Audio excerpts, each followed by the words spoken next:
এই জন্য মোহতারাম হাজিরিন, কোন মাজার, কোন বাজার, কোন বটগাছ, কোন পীর, কোন দুনিয়ার আসবাবকে সামনে রেখে আমরা সেজদা দেব না ইনশাআল্লাহ। নারায়ে তাকবীর, নারায়ে তাকবীর, হাত উঠান, হাত উঠান, নারায়ে তাকবীর।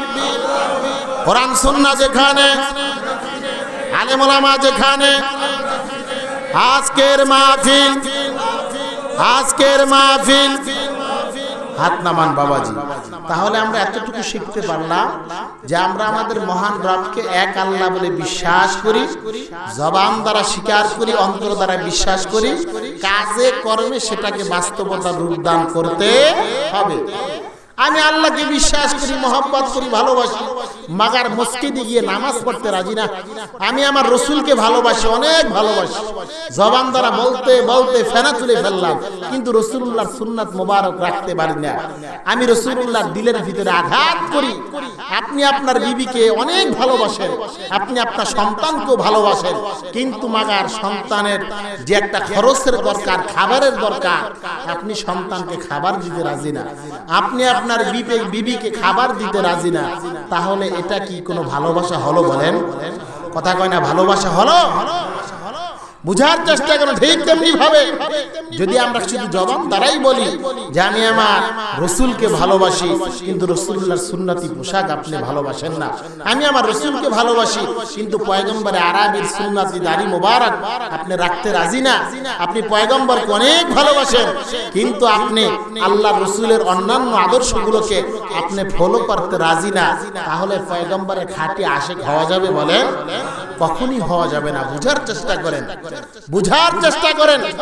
পরীক্ষার হলে ঢোকার আগে আপনাকে মাদ্রাসা অথবা অন্যান্য প্রাইমারি প্রতিষ্ঠান থেকে আপনাকে সময় দেওয়া হয়, 1 সপ্তাহ 2 সপ্তাহ।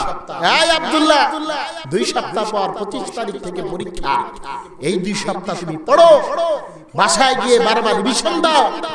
এখন যদি আব্দুল্লাহ মনে করে দীর্ঘদিন পর আমি লম্বা একটা ছুটি পাইলাম, কিসের পড়া, কিসের লেখা, ফুটবলটা বের কর, ক্রিকেট বের কর, এখন আমি ক্রিকেট খেলবো, টিভি দেখবো, সিনেমা দেখবো, এখন আমি আর পড়বো না, আমি ঘোরাফেরা করবো। আপনারাই বলেন এই আব্দুল্লাহর পক্ষে ভালোভাবে পরীক্ষা দিয়ে ভালো রেজাল্ট করা কখনো তার পক্ষে সম্ভব হবে? কথা কয় না, সম্ভব হবে? আমার কথা আপনারা বুঝেন? একটা কথা যদি আপনারা এখান থেকে নিয়ে যেতে পারেন, আমার পূর্বে বিজ্ঞ উলামায়ে কেরামগণ অত্যন্ত গুরুত্বপূর্ণ নসিহত পেশ করেছেন। কোন একটা হযরতের কোন একটা কথা যদি আপনি আপনার জীবনের হায়াতের জিন্দেগিতে বাস্তবায়ন করতে পারেন, তাহলে আজকের এই মাহফিল, আজকের এই আয়োজন, আজকের এই মাইক, প্যান্ডেল সমস্ত খরচাদি সফল হবে। আল্লাহ কবুল করুক, বলেন আমিন। আমরা যতটুকু শুনবো ততটুকু মানব ইনশাআল্লাহ। তাহলে আমি যে কথা বলতেছিলাম, হায়াতের জিন্দেগিটা হলো পরীক্ষার হলের মতো। খেয়াল করবেন, অনেক কিছু যখন আপনারা ঠান্ডা মেজাজে ভাববেন, চিন্তা করবেন যে বাস্তবেই তো পরীক্ষার আগে আমাকে সময় দেওয়া হয়, এখন যদি আমি না পড়ি, আমার সাবজেক্ট না নিয়ে বসি, তাহলে তো বাস্তবেই লেখা সম্ভব না। এখন দেখি যারা লেখে না, পরীক্ষার হলের ভিতরে বসে তদন্ত করে জানা যায় ওই ছাত্রগুলো পরীক্ষার আগে পড়ে না। না পড়ার কারণে পরীক্ষার হলের ভিতরে গিয়ে হাতটাকে মাথার উপর দিয়ে অনেক সময় অনেকে কান্না করে, কিন্তু এই চাপা কান্না পৃথিবীর কোনো মানুষ শুনতে রাজি না, পাশের বন্ধু শুনতে রাজি না। সে শুনবে না, সে লিখবে, কারণ সে পড়েছে।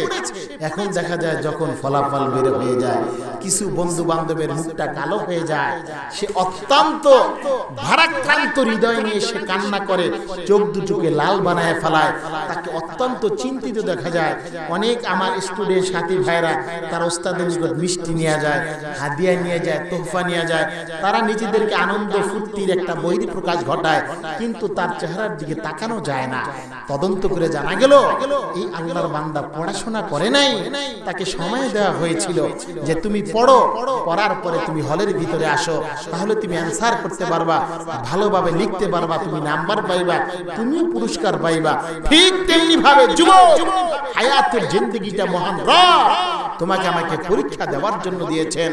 আহসানু আমালা, আল্লাহ পাক বলেন নাই আকসারু আমালা, কার আমল সবচেয়ে বেশি অধিক হয় এটা মহান রব বলেন নাই।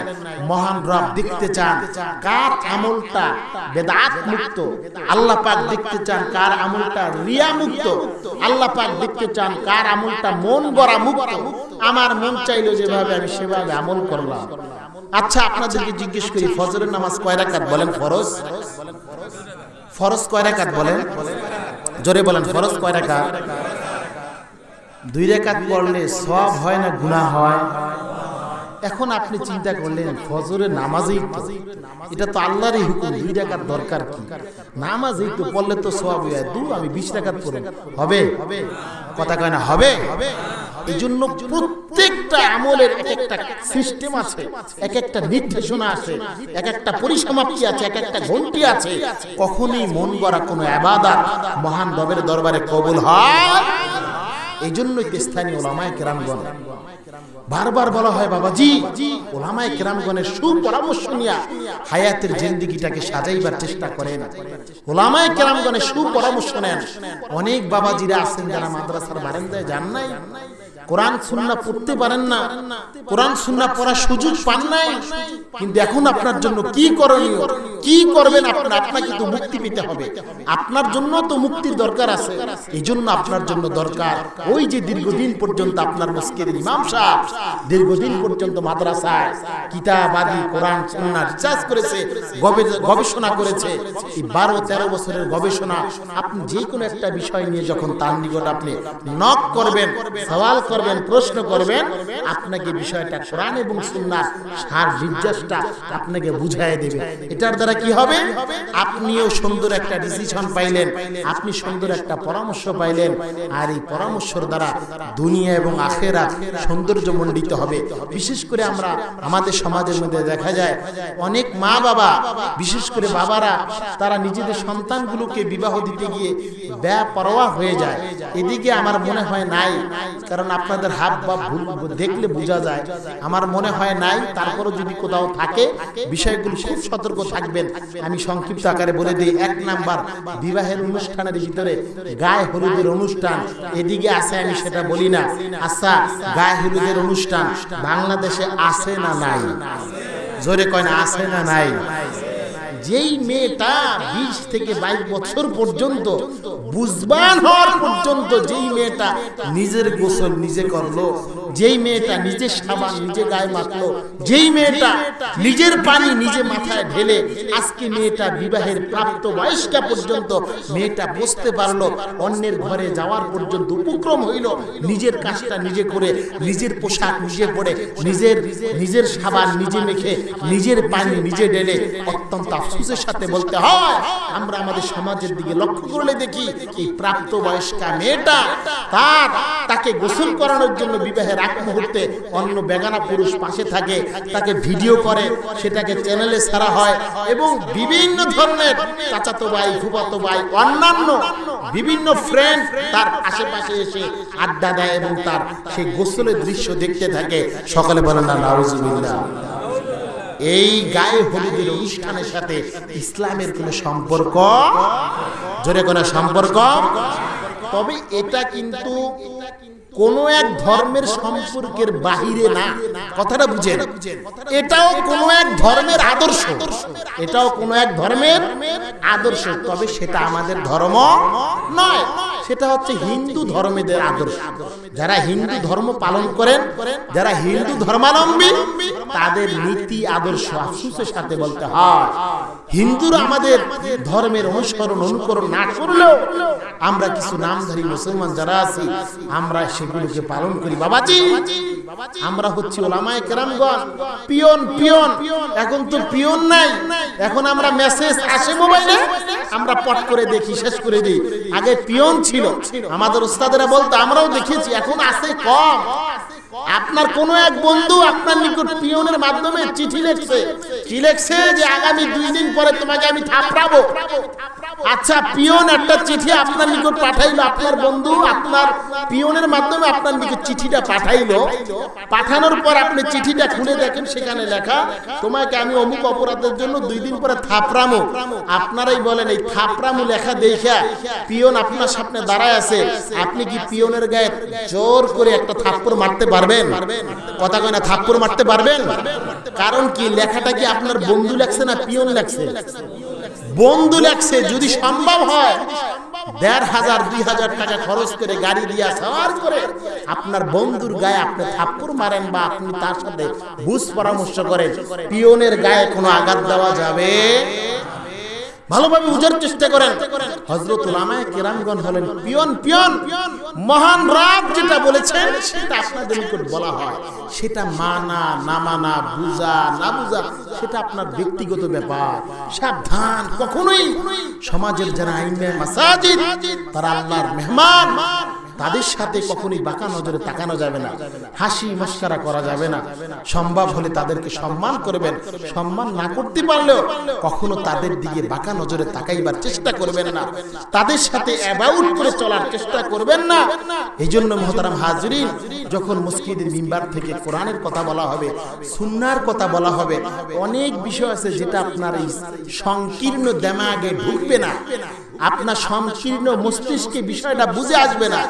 বুঝে না আসলে হুজুরের রুমে যাওয়ার পর আপনি তার নিকট বিষয়টা আবার বলবেন, হুজুর বিষয়টা আমি বুঝি নাই, আমাকে বুঝিয়ে দেন। আপনাকে একবার নয়, 2 বার নয়, 10 বার নয়, বারবার বুঝাইবেন। এক পর্যায়ে আপনি বুঝবেনও, কিন্তু নিজের মস্তিষ্কে কোনো কথা বুঝে না আসলে সেটার জন্য কোনো আলেমের উপর আক্রমণ করা যাবে ইনশাআল্লাহ। বিষয়টা বুঝে আসতে বাবাজি, সর্বোপরি কথা হচ্ছে আপনাকে আমাকে আখিরাতের জন্য প্রস্তুতি নেওয়া লাগবে ইনশাআল্লাহ। আল্লাহ পাক রব্বুল আলামিন বলেন, লিয়াবলুয়াকুম আইয়ুকুম আহসানু আমালা। হ্যাঁ ঈমানদার বান্দা, আমি আল্লাহ পাক রব্বুল আলামিন তোমাদের পরীক্ষা নেওয়ার জন্য হায়াতের জিন্দেগিতে তোমাদের কার আমল কত সুন্দর, তোমাদের কার আমল শিরিক মুক্ত, কার আমল রিয়া মুক্ত, কার আমল মন গড়া মুক্ত। যুবক, অনেক সময় আমার অনেক বৃদ্ধ বাবা যারা মনে করে না, মনে হয় কোরআন পড়লেই মনে হয় সফল, আমি কোরআন পড়ি নাই, না না আমি সফল না, আমি জাহান্নামী হব। না বাবাজি না, এই চিন্তা করা যাবে না। তুমি আলেম হও নাই, আলেমকে মহব্বত করতে পারো। তুমি আলেম হও নাই, আলেমকে তুমি শ্রদ্ধা করতে পারো। আলেম হও নাই, তুমি আলেমের কথা অনুযায়ী শুনতে পারো। তুমি আলেম হও নাই, আলেমের দিক নির্দেশন অনুযায়ী তুমি চলতে পারো। ওই যে ইমাম গাজালি রাহমাতুল্লাহি আলাইহি তোমার মতন কিন্তু সাধারণ কোনো মানুষ নয়। হাজারো তলবে ইলম, হাজারো উস্তাদদের যিনি উস্তাদ ছিলেন বাবা।